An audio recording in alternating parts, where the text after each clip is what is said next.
പൂച്ചക്കാട് ശ്രീ മഹാവിഷ്ണു ക്ഷേത്രത്തിൽ മെയ് 18 മുതൽ 25 വരെ ബ്രഹ്മശ്രീ മാങ്കുളം ഗോവിന്ദൻ നമ്പൂതിരിയുടെ കാർമ്മികത്വത്തിൽ ശ്രീമദ് ഭാഗവത സപ്താഹയജ്ഞം നടക്കും.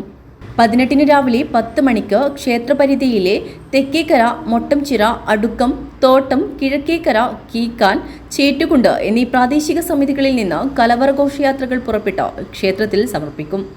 4 മണിക്ക് യജ്ഞാചാര്യൻ മാങ്കുളം ഗോവിന്ദൻ നമ്പൂതിരി, ക്ഷേത്രം തന്ത്രി KU പത്മനാഭ തന്ത്രികൾ എന്നിവർക്ക് പൂർണ്ണകുംഭത്തോടെ വരവേൽപ്പ് നൽകും.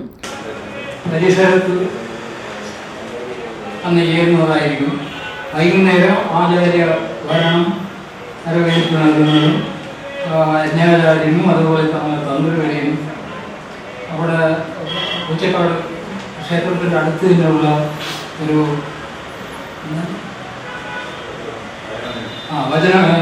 ശാസ്താവിൻ്റെ വചന മന്ദിരമുണ്ട്. അവിടെ നിന്ന് നമ്മളൊക്കെ ഒന്നിച്ച് ചേർന്ന് ഒരു ആഘോഷമായി അവരെ ക്ഷേത്രത്തിലേക്ക് അനയിക്കുന്നതായി.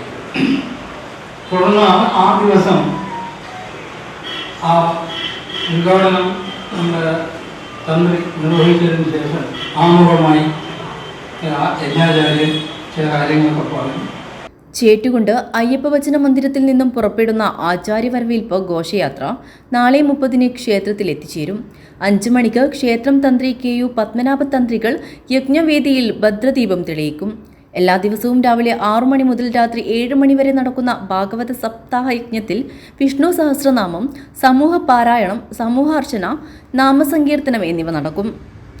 വാർത്താസമ്മേളനത്തിൽ ക്ഷേത്രഭരണസമിതി president doctor M. Balram Nambiar, general secretary M. Krishnan, treasurer K. Ravivarman, vice പ്രസിഡന്റുമാരായ P. Kunhiraman, CH. Raghavan, P. Anantharama, സെക്രട്ടറിമാരായ P. Rajan, K. Narayanan, P. K. Janardhanan, publicity committee chairman K. Narayanan, convener Satheesh Kavadi എന്നിവർ പങ്കെടുത്തു. News bureau, Kanhangad.